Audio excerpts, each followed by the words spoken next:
మీ ఎలాంటి వ్యాపార ప్రకటనలకైనా వెంటనే మా ఛానల్ సంప్రదించండి. ప్రస్తుతం మనతో పాటు ప్రముఖ ఆధ్యాత్మికవేత్త, astrologer, professor doctor Mullapudi Satyanarayana Murthy garu ఉన్నారు. గురువు గారితో మాట్లాడతారు. నమస్కారం. నమస్కారం మణికంఠ గారు. మే నెలలో విశేషంగా కన్యా రాశి వాళ్ళకి ఎటువంటి విశేషాలు జరగబోతున్నాయి, ఏ విధమైన జాగ్రత్తలు తీసుకుంటే విశేషంగా ఈ నెల కలిసి వస్తుంది వాళ్ళకి? కన్యా రాశి వారికి అన్ని విశేషాలే. ధ్యాయే తాజానుబాహుం ధృతశరధనుషం బద్ధ పద్మాసనస్థం పీతం వాసోపసానం నవకమలదళ స్పర్ధినేత్రం ప్రసన్నం వామాకారూఢ సీతా ముఖకమలమిలల్లోచనం నీరదాభం నానాలంకారదీప్తం దదత మురుజటా మండలం రామచంద్రం. అయోధ్య రామచంద్ర దేవతాభ్యో నమః. అయోధ్య అని ఎందుకన్నానంటే శ్రీరామచంద్ర ప్రభువు కోసం చాలా గోళ్ళకెళ్తూ ఉంటారు జనం. కాంపిటీషన్, వాళ్ళ పేర్లు మార్చేస్తున్నారు, గోత్రాలు మార్చేసుకుంటున్నారు. అందుకని అలాంటి గోళ్ళకెళ్తే అవైదికము, అశాస్త్రీయం కాబట్టి మనకి బాబు అది ఆధిపత్య పోరు కాబట్టి మాకు వద్దున ఆయన, మా రాముడు అయోధ్యలో పుట్టాడు, అయోధ్యలో పెరిగాడు అని ధ్యానంతో మనం ఏ విధంగా అయితే ఆ రామచంద్ర ప్రభువుని అయోధ్యలో రామనామం ఉన్నంత వరకు, సరయూనది ఉన్నంత వరకు, ఆ సూర్యచంద్రులు ఉన్నంత వరకు మన రాముడు అయోధ్యలోనే ఉన్నాడు. అలాగే కన్యారాశి వాళ్ళకు కూడా వీళ్ళకి అన్నీ ఉన్నాయి. లాస్ట్లో ఏమిట్రా అన్నీ ఉన్నా అల్లుడి నోట్లో సేనన్నట్టు డబ్బులు పుష్కలంగా వచ్చేస్తాయి. కానీ భార్యాభర్తల కొట్లాటలు కూడా లేవు. మిస్అండర్స్టాండింగ్స్, ఈగోస్, పోనీ అనుమానాలా, అది లేదు. భర్త ఒక చోట, భార్య ఒక చోట, ఉద్యోగాలు. భర్త ఒక ఇంట్లో, భార్య ఒక ఇంట్లో ఉంటే వేరే వేరే గదుల్లో ఉండడాలు, పోయేకాలాలు. కాకపోతే వంటలు వేరు. మళ్ళీ ఇది ఎవరు బయట చెప్తే ఎవరు నమ్మరు. కానీ కన్యారాశి వాళ్ళందరికీ కూడా నేను చూస్తున్నాను, అది భాగ్యములో గురుడు ఉండగానే ఇలా చేస్తే ఈ కన్యారాశి వాళ్ళు, మరి మనకి గురుడు ఎక్కడున్నాడు? ఇప్పుడు మనకి మిథున రాశిలో ఉన్నాడు. ఎప్పటి నుంచి 2 సంవత్సరాల నుంచి ఇలా కొట్టుకుంటూనే ఉన్నారు వీళ్ళు. కర్కాటక రాశి వారికి మనము రాజ్య లాభంలోకి వచ్చేటప్పుడు కూడా ఇది కంటిన్యూ అవుతుంది. ఇప్పుడు రాజ్యస్థితిగతుడైనటువంటి గురుడు మిథున రాశిలో ఉండి, కేంద్రంలో ఉన్నటువంటి గురుడు ఉన్నప్పుడే భార్యాభర్తల మధ్య ఇలాంటి ఫైటింగ్లు జరిగితే తర్వాత ఊహించుకోవచ్చు మనం. ఇక రైతులు, కన్యారాశి వాళ్ళు బ్రహ్మాండమైన పంట పండిస్తారు.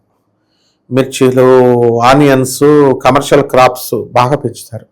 వ్యవసాయ సంబంధమైనటువంటి ప్రొడక్ట్స్, వాటికి చక్కగా మనం ఈ ఫెర్టిలైజర్స్, ఎరువులు ఇవన్నీ బాగున్నాయి. ఇక దీనికి అటాచ్డ్ పౌల్ట్రీది. ఈ పౌల్ట్రీలో వీళ్ళు ఏం చేస్తున్నారంటే చాలామంది మేకలకి, ఆవులకి, గేదెలకి ఫుడ్ సప్లిమెంట్, ఏదో మనుషుల్లాగా అనమాట, ఇవి తింటలేదట, ఫుడ్ సప్లిమెంట్లు సప్లై చేస్తాం, ఎక్కడెక్కడి నుంచో తీసుకురావడం, అవి తీసుకొచ్చి ఈ సప్లిమెంట్స్ అనేటటువంటివి ఇస్తున్నారు. దీనివల్ల ఆర్గానిక్ విధానము నశిస్తోంది. ఈ ఆర్గానిక్గా వచ్చేటటువంటి ఫుడ్ తినడం వల్ల ఆర్గానిక్గా పౌల్ట్రీ అనేటటువంటిది పెరుగుతాయి. ఎలాగైతే బాయిలర్ కోళ్ళకి, వీటికి గుడ్లు కరెంటుతో పొదిగించడాలు, ఇలాంటి ఇంజెక్షన్ ఇచ్చేసి పెంచేడాలు ఇలా చేస్తున్నారో, ఈ ఫుడ్ సప్లిమెంట్ల పేరుతో ఇవే జరుగుతున్నాయి ఇప్పుడు. కాబట్టి అలాంటివి చేయకూడదు. పశువులకి చక్కగా వెటనరీ డాక్టర్స్ ఉన్నారు, వాళ్ళు పాపం ఆర్గానిక్గా చెప్తారు. వాళ్ళు అందులో కమర్షియల్ వాళ్ళు ఎవరన్నా ఒకళ్ళు ఇద్దరు ఉంటే ఇలాంటి ఫుడ్ సప్లిమెంట్, అసలు ఫుడ్ సప్లిమెంట్ పేరే ఎత్తితేనే ఫ్రాడ్ అని అర్థం అక్కడ. కాబట్టి ఈ పౌల్ట్రీ వ్యాపారాల్లో జాగ్రత్తగా చూసుకోవాల్సినటువంటి అవసరం ఉంది. ఆ ఫుడ్ సప్లిమెంట్ల వల్ల వీళ్ళ పశువులు చచ్చిపోవడానికి అవకాశాలు ఉన్నాయి. అయితే ఈ కన్యా రాశి వారికి ఆదాయాలు లాస్ట్ మంత్ కంటే ఈ నెల బాగా పెరిగినాయి. తర్వాత ఖర్చులు కొంచెం తక్కువగానే ఉన్నాయి. పిల్లలకి సీట్లు కావాలని చెప్పి అసలు దుకాణం లేదు. భార్యాభర్తలు ఇద్దరు కొట్టుకుంటున్నారు. 5 సార్లు పోలీస్ స్టేషన్ చుట్టూ తిరిగారు, 3 సార్లు పోలీసు వాళ్ళు కౌన్సిలింగ్లు పెట్టారు, కోర్టుల్లో వేసుకున్నారు, ఇంకా దిక్కు వాడలేదు. ఫలానా కాలేజీలో ఫలానా ఏదో కాపురం అని పోలీసులు బతిమాలి పంపితే వీళ్ళ కాపురం వీళ్ళు చేసుకోకుండా పిల్లగా ఫలానా ఇంటి పక్కన స్కూల్లో సీట్ కావాలని అడుగుతారు. పోలీసులు రికమెండ్ చేయమంటారు, తెలిసిన పెద్ద మనుషులు చేయమంటారు. చేయకపోతే మళ్ళీ భార్యాభర్తలు ఇద్దరు కూడా వాళ్ళు బాగానే ఉంటారు, మిగతా వాళ్ళతో మాట్లాడడం మానేస్తారు. ఈ విధంగా ఈ యొక్క కన్యారాశి వారి యొక్క పరిస్థితి ఉంది. నెక్స్ట్ ఇకపోతే పెళ్ళిళ్ళు, వివాహాలు ఖచ్చితంగా అయిపోతాయి. నెక్స్ట్ ఇంకేం కావాలి మన వాళ్ళకి? చదువుల పైన పెద్దగా ఇంట్రెస్ట్ చూపించారు. ఎందుకంటే వ్యాపారాల మీద, మార్వాడీని చూడండి, గుజరాతీస్ని చూడండి, వాళ్ళంతా చదువుకి పెద్ద ఇంట్రెస్ట్ ఇవ్వరు. వ్యాపారాలు బ్రహ్మాండంగా సక్సెస్ అవుతాయి. ప్రస్తుతానికి వీళ్ళు ఇన్వెస్ట్మెంట్లు అవన్నీ పెట్టొచ్చు అంటారా? ఏ వ్యాపారాలు బాగా కలిసి వస్తాయి అంటారు? పెట్టేస్తున్నారు ఆల్రెడీ. ఈ ప్లైవుడ్ బిజినెస్ బాగుంటుంది, ఇంటీరియర్ డెకరేషన్ బాగుంటుంది, బిల్డర్లుగా వీళ్ళు సంపాదనలు అనేటటువంటివి చేస్తున్నారు, కార్లు బిజినెస్లు చేస్తున్నారు, ట్రాన్స్పోర్ట్ బిజినెస్లు అన్నీ ఆల్రెడీ వ్యాపారాల్లో అన్నీ బ్రహ్మాండంగా ఉన్నాయి. ఒక్క సంసారం దగ్గరకు వచ్చేసరికి వీళ్ళు వీక్గా ఉన్నారనమాట. కాబట్టి అంటే కొట్లాటలు ఆ విధంగా ఈ యొక్క పుట్టింటి వారి దగ్గర నుంచి ఈ కన్యారాశి వారికి అందరికీ కూడా సహాయ సహకారాలు బ్రహ్మాండంగా అందుతాయి. అలాగే మృష్టాన్న భోజనాలు, పార్టీలు ఎక్కువైపోతాయి, డిన్నర్లు ఎక్కువైపోతాయి. అసలు ఎవడింట్లో వాడు వండుకొని తినకుండా ఈ హోటల్కి వెళ్ళే పరిస్థితి ఏంటి? దానివల్లే కదా గ్యాస్లు ఇవన్నీ ఆగిపోతే అవుతున్నాయి. అంటే హోటళ్ళు బాగా మరిగి వీళ్ళందరూ కూడా ఆడవాళ్ళకి పాపం అలవాటు చేసి గిల్లాసు కంఫర్ట్స్ అన్నీ పెంచేశారు, కార్లు గీర్లు. ఇవి ఎప్పుడైతే కంఫర్ట్స్ తక్కువ అవుతున్నాయో తిరగబడిపోతున్నారు.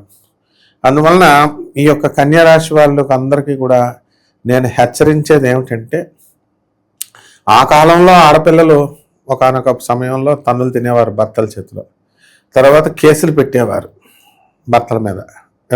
మార్పు వచ్చేస్తుంది, ఎవల్యూషన్. ఆ తర్వాత ఇప్పుడు కేసులు పెట్టే దశ కూడా దాటేశారు. తల్లిదండ్రులతో కలిసేసో లేకపోతే అన్నదమ్ములతో కలిసేసో లేకపోతే ఎవరో ఒకరితో కలిసేసి చంపేయడమే భర్తని. ఆ విధంగా కొన్ని సంఘటనలు మనం వరుసలో చూసాం. మగపిల్లలు ఉచ్చపోసుకుంటున్నారు ఆడపిల్లలను పెళ్లి చేసుకోవాలనుకుంటే. ఆ స్థితిలో ఎక్కువ కేసులు మనం కన్యారాశి వాళ్ళు ఉండడం ఒక దురదృష్టకరమైనటువంటి విషయం అన్నమాట. కాబట్టి ఇది జాగ్రత్తగా చూసుకోవాలా. అందువల్ల కన్యారాశి వాళ్ళు చెడ్డ స్నేహాలు మానేసి మంచిగా ఆలోచించడం, వీళ్ళకి స్థిరమైనటువంటి మైండ్ కాదు వీళ్ళది. చంచలత్వం, బుద్ధిబలం ఎక్కువ, స్థిరత్వం తక్కువ అంటారు. ఇప్పుడు దానివల్ల మిరాకల్స్, ఈ కన్యారాశి వాళ్ళ ఇళ్లలో మిరాకల్స్ జరుగుతాయి. ఇప్పుడు మనకు ఉన్నటువంటి కపట బ్రహ్మల, కపట జ్యోతిష్కుల, కపట మంత్రగాళ్ళు, నాతో దత్తాత్రేయుడు మాట్లాడుతున్నాడు, నాకు అమ్మవారు పొనకు వచ్చింది, నేను అమ్మవారు నాతో మాట్లాడింది చెవులో చెప్పింది కనబడుతుంది అన్నట్టుగానే మన మెగాస్టార్ చిరంజీవి గారిని కూడా లాక్కొచ్చేసారు. ఏ రోజున? అదే రోజు శ్రీరామనవమి రోజున ఆంజనేయ స్వామి వారింటి మనకి చిరంజీవి గారి ఇంట్లో దైవలీల అని వేశారు చూడు. అంటే ఆ సూర్యకిరణాలు ఎక్కడ పడతాయి, మరి ఆ సూర్యకిరణాలు ఉన్నాయి కదా, అదేదో దైవలీల అని వీడియోలు పెట్టడం ఇలా అనమాట. అంటే పాపం చిరంజీవి గారు కూడా కన్యారాశి. అది చూసిన వాళ్ళు ఎవరు అనుకుంటారో, చిరంజీవి గారికి అంత పెద్ద పబ్లిసిటీ ఉంది, ఆయనకు కూడా ఈ యూట్యూబ్లో వచ్చే జ్యోతిష్కుల్లాగా పబ్లిసిటీ పిచ్చి పట్టుకుందా ఏంటి అనుకుంటారు. కానీ పాపం ఏ పాపమో చిరంజీవి గారికి తెలియదు. అలా ఈ కన్యారాశి వాళ్ళందరూ కూడా లేనిపోని వాటికి అపనిందలు పడడానికి అవకాశాలు ఉంటాయి. మెహర్బానీలు అలా ఇవన్నీ కూడా జరగడానికి అవకాశాలు ఉన్నాయి. కాబట్టి కన్యారాశి వాళ్ళు జాగ్రత్తగా చూసుకోవాలి. దేనికైనా సరే రెడీ అయిపోతే ఏ గొడవ లేదు. ఏంటంటే నిందలు వస్తే వచ్చినాయిలే మనం అనే రాటు తేలిపోయినట్టుగా ఉంటే సరిపోతుంది. ఎలాంటి పరిహారాలు బాగుంటాయి అంటారు గురుగారు? కన్యారాశి వాళ్ళకి మొగుడు పెళ్ళందంతుంది భర్తల్ని. అందువలన వీళ్ళు ఏం చేసుకోవాలంటే శుక్రగ్రహాన్ని ప్రసన్నం చేసుకోవాలి, శుక్ర జపం చేసుకోవాలా. శుక్రుడికి ఎవరండి? కమలాత్మిక అమ్మవారు అంటాం మనం శుక్రుడికి. ఆ కమలాత్మిక అమ్మవారు మహాలక్ష్మి అవతారమే.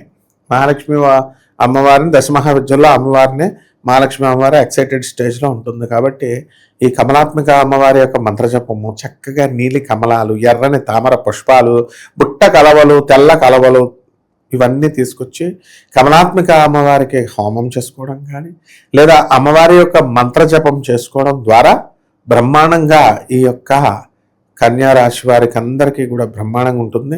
వీళ్ళందరూ కూడా కొల్హాపూర్ మహాలక్ష్మి అమ్మవారి గుడికి వెళ్ళి అమ్మవారిని దర్శనం చేసుకోవచ్చు.